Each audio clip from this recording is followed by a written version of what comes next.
இன்னைக்கு இந்த வீடியோல மோனா பார்ட் 2 படத்தோட ட்ரைலர் டீகோடிங் தான் பார்க்க போறோம்.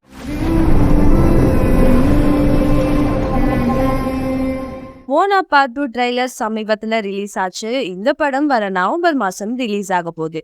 2016ல மோனா படத்தோட பார்ட் 1 ரிலீஸ் ஆச்சு. இந்த படத்துக்கு வேற லெவல் ரெஸ்பான்ஸ்.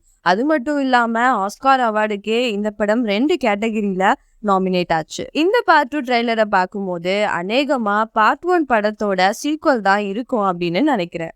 இப்போ இந்த ட்ரைலரோட பிரேக் டவுனை பார்க்கலாம். இந்த படத்தோட ட்ரைலர் ஓப்பனிங்லயே ஒரு சங்கு காமிச்சிருக்காங்க. இந்த சங்கு தான் மோனா பார்ட் 1ல ஃபர்ஸ்ட் டைம் அதை கையில எடுக்க வருவா. அப்படி எடுக்க வரும்போதுதான் இந்த மோனாவும் கடலும் சந்திச்சு ஃப்ரெண்ட்ஸ் ஆகிற ஒரு அழகான தருணமா காட்டியிருப்பாங்க. இந்த ட்ரைலர்ல முக்கியமான விஷயமா காட்டியிருக்கிறது என்னன்னா ஆன்செஸ்டர்ஸ், அதாவது முன்னோர்களுக்கு மோனாவோட உதவி ஏதோ ஒரு வகையில தேவைப்படுது. அதோட அழைப்பா அவங்க குடியிருக்கிற இடத்துல ஒரு பயங்கரமான மின்னல் வந்து தாக்குது. அப்போ இதை வச்சு பார்க்கும்போது மோனாவோட உதவி முன்னோர்களுக்கு தேவைப்படுதுன்னு புரிஞ்சுக்கிட்டு மோனாவை அவங்க மக்கள் எல்லாரும் சேர்ந்து அனுப்பி வைக்கிறாங்க. மோனாவுக்கு உதவியா அவளோட சேர்த்து 4 பேருன்னு எல்லாரும் ஒன்னா சேர்ந்து கப்பல்ல பயணத்தை ஸ்டார்ட் பண்றாங்க.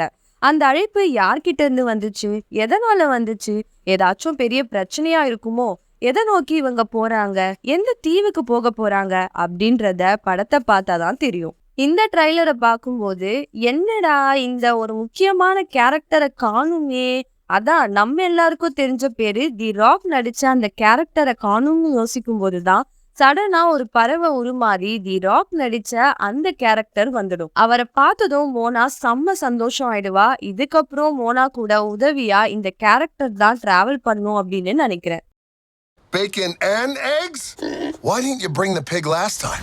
இதுக்கப்புறம் படம் எப்படி இருக்க போகுது, மெயின் வில்லன் யாரு, படத்தோட ட்விஸ்ட் அண்ட் டர்ன்ஸ் என்னவா இருக்க போகுது, படம் ரிலீஸ் ஆனதுக்கு அப்புறம் தான் நமக்கே தெரியும். டிஸ்னி அனிமேஷன்லயே இது ஒரு வித்தியாசமான படம் தான். ஏன்னா மோஸ்ட்லி டிஸ்னி அனிமேஷன் மூவிஸ்னாலே பொதுவா ஒரு ஃபீமேல் கேரக்டரை ரொம்ப சாஃப்டா ஒரு பிரின்சஸா இல்லைன்னா ஒரு பாவமான பொண்ணா காட்டியிருப்பாங்க.